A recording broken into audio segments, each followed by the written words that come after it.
ನೀ ಅಡಿಗೆ ಹೆಂಗೆ ಮಾಡಿದಿ ಅಂತ ಕೇಳ್ತಾನೆ.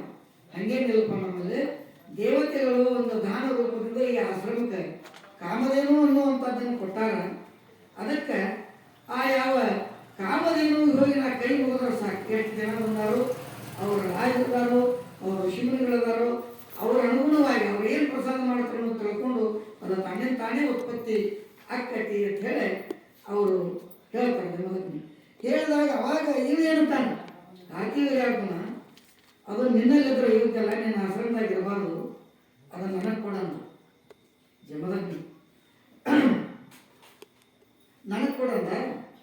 ನೋಡ್ರಿ ಅಸೂಯೆ ಹೆಂಗೈತಿ, ರಾಜನಿಗಾದರೂ ಸಹಿತ ಆಸೆ ಬಿಟ್ಟಿಲ್ಲ, ಅಸೂಯೆ ಪಟ್ಟ.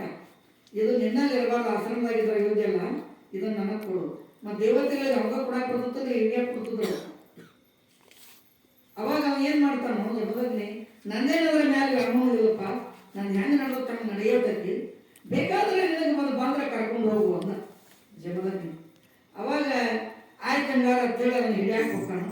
ಅದ್ರ ಮ್ಯಾಲೆ ಹೋಗ್ಬಿಡೋದು. ದೇವತೆಗಳು ಕೊಟ್ಟಿದ್ರೆ ಅಲ್ಲ, ಅದು ಅವನಿಗೆ ಕೊಟ್ಟದ್ದು ಅವ್ನಿಗೆ ಯಾಕೆ ಹೋಗ್ತೈತೆ, ಅದು ಅವನು ನೋಡಿಯಾಕೆ ಹೋಗ್ತೈತಿ, ಹೋಗೋದು.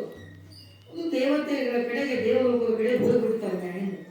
ಒಟ್ಟ ಹೋತು. ಅವಾಗ ನೀವು ಮಂತ್ರ ಹಾಕಿರಿ, ಇದಕ್ಕೇನೋ ಮಾಡಿದೀನಿ, ಏನೋ ಚಮತ್ಕಾರ ಮಾಡಿದೀನಿ, ಅದಕ್ಕೆ ಅದು ಆಕಳ ಮೇಲೆ ಹೋಗು ಅಂತೇಳಿ ಪರಿಪರಿಯಾಗಿ ಬಾಣಗಳನ್ನು ಬಿಟ್ಟು ಜಮದಗ್ನಿಯನ್ನು ನಾಶಪಡಿಸ್ತಾರೆ. ಅವಾಗ ಅಲ್ಲೇ ಅದು ರಂಡಿ ಹುಣ್ಣಿಮೆ ಅಂತ ಆಯಿತು. ಆಮೇಲೆ ಅದು ಮುಂದೆ ಬರೋದು ಮುತ್ತೋದಿ ಹುಣ್ಣಿಮೆ ಅಂತ ಬರ್ತದೆ. ಅದಕ್ಕೇನಪ್ಪ ಅಂತಂದ್ರೆ ಈ ರೀತಿಯಾಗಿ ಪುನಃ ಪರಶುರಾಮ ಎಲ್ಲಿ ತಪಸ್ಸೋದಿರ್ತಾನೆ ಅಂದ್ಕೊಂಡು ಪರಶುರಾಮ ತಪ್ಪೋಗಿದಾಗ ಅವನು ಬಂದು ಏನಂತಿ ಆ ಯಾವ ಕಾರ್ತಿವೀರ್ಯರನ್ನು ಜೋಡಿ ಯುದ್ಧ ಮಾಡಿ ಅವನ ಕೊಲ್ಬೇಕಾರೆ ಹಂಗ ಸಾಯೋದಪ್ಪ, ತ್ರಿಮೂರ್ತಿಗಳ ಒಟ್ಟಿಗೆ ನಾನು ಕೊಲ್ಬೇಕಂತೇಳಿ ವರ ಪ್ರದಾನ ತಾಯಿ ರೇಣುಕಾ ಹೇಳ್ತಾಳೆ. ಕಾರ್ತಿವೀರ್ಯರನ್ನು ಹಂಗ ಸಾಯಂಗಿಲ್ಲ.